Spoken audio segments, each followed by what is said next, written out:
And nationally, many US congressmen have voiced very strong concerns over what is happening under President Obama's watch, in that he has taken an runaround from the Congress. He's basically done an end run around Congress to create Race to the Top and the flexibility waivers, which were used to incentivize states to adopt the Common Core.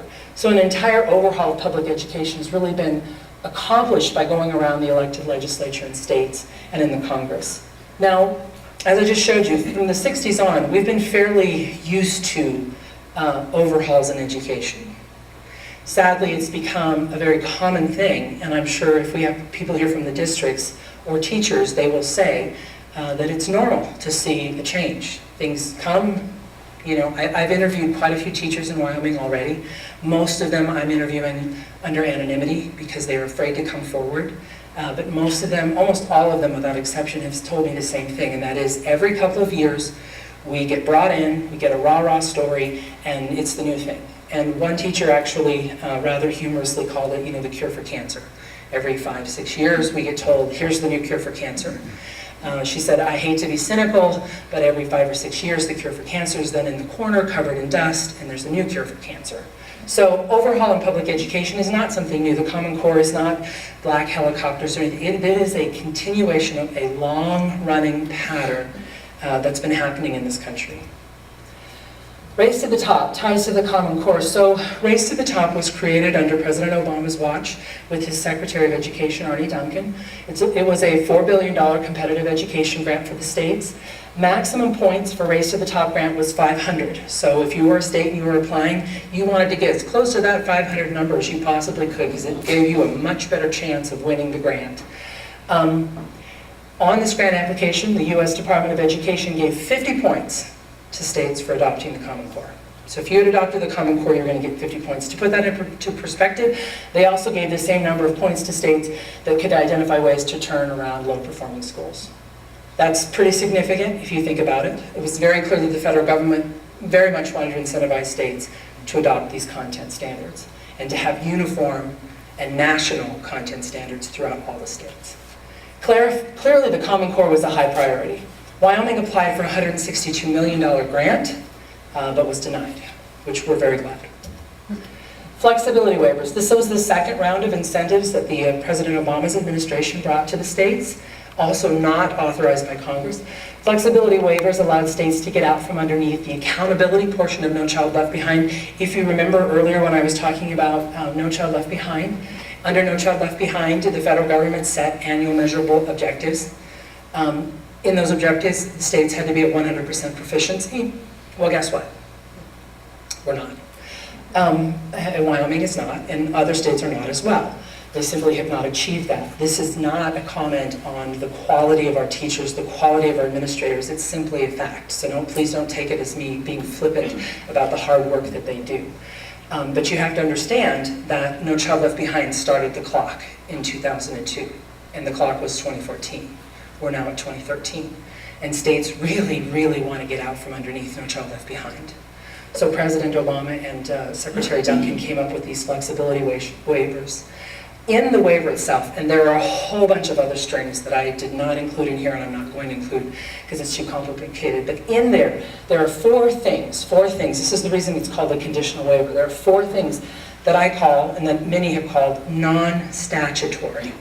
And what I mean by that is these 4 things have never been authorized by Congress. So states are applying for a waiver to waive out of a statutory program, No Child Left Behind. It was passed by Congress.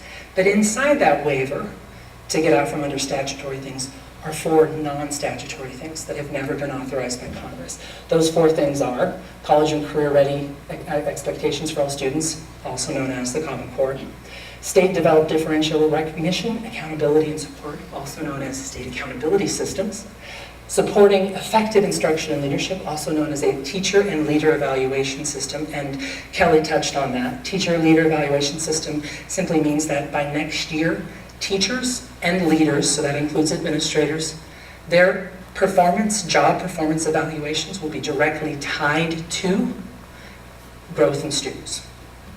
Reducing duplication and unnecessary burden, that means reducing district paperwork.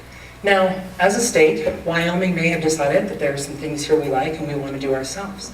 The problem is that President Obama and Secretary Duncan have tied these to a waiver, to a federal waiver. So if we as a state, through legislative action, have decided, hey, we might want to do a couple of these, that's a state decision, and we all have a say in that. But what the federal government is saying is you can't get a waiver unless you do these things. And that's a problem. There have been many attorneys in DC who've written great papers, and I can get you one of them. It was recently on the Federalist Society website. Two former counsels of the Department of Education who wrote a paper about the fact that many believe that this is utterly inappropriate and that states could fight back, and have encouraged states that when they do apply for this waiver, they simply say, hey, all this other stuff, you know, we have to comply with that because we are under No Child Left Behind, but these 4 things, nope. We're not going to do them because you can't make us. So what has all this federal involvement gotten us in terms of advancements in education? We've had 5 decades, a half a century of federal involvement and federal monies flowing. And the one thing I didn't show you is the monies. This is from the NAEP, which is the national database that has been keeping national scores. So this is not mine. This is what they have produced. This is their long-term trending. The top line is 17-year-olds, the middle line is 13-year-olds, and the bottom line is 9-year-olds. And these are their test scores from 1971 until 2008. That line really hasn't moved much. So, it's not to say that we have not seen advancements in some areas. We have seen advancements in the achievement gap between our most vulnerable students and our more privileged students. We have definitely seen that, and we have made gains in education. I show you this, not as somehow to shame the education system, because they have been working exceptionally hard, and there are tremendously wonderful people in it. I simply show you this to show that the federal government, about every 10 years, has been making promises that we are going to do these wonderful things. They attach a tremendous amount of federal strings, and their promises have never come true. None of them. So Wyoming's path to the Common Core. In the spring of 2009, Governor Freudenthal, then Governor Freudenthal, our former governor, and former Superintendent McBride signed an MOA with the Common Core State Standards Initiative. This is the group that came together under the National Governors Association. And what it promised was Wyoming's full involvement in adopting the Common Core State Standards in K through 12, ELA, and math. Those are the only 2 content areas that the Common Core touches right now. Wyoming has, I think 9 content standard areas. The Common Core is only involved in ELA and math for now. They haven't just rolled out their next generation science standards. But Wyoming promised to, number 1, submit to the development process. So remember, when the governor and McBride signed to this, the standards didn't actually exist, or at least no states were allowed to see them. And also we submitted to the national validation process. So there was a process nationally where about 26 people were brought together to validate the standards. Wyoming was on the hook basically to apply to this rigid standards adoption process. And if you read the MOA, it's very clear that there was really no pathway for Wyoming to impact the standards. So teachers and leaders in your community that may have great knowledge in standards and standards development had no impact. They were not asked, they were not involved. They were simply brought in to sort of say, hey, is this okay? But they weren't allowed to have any part in the actual creation, deciding what was going to be put on and what wasn't. In 2009, in that same spring, the Department of Education had a memo to Governor Freudenthal about the Wyoming Liberty Group we were able to obtain.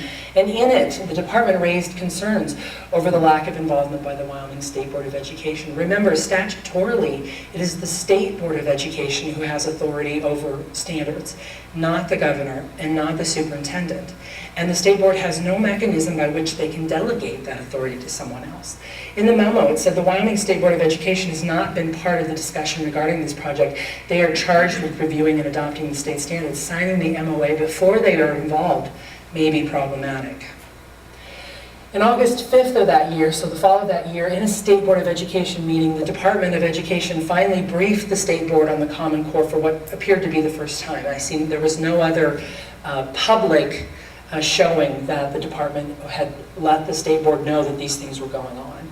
The state board at that time set up an adoption timeline for those content standards, and that included ELA and math. And in the timeline, they said that we would start reviewing them in the spring of 2010, and we would adopt them in January of 2012.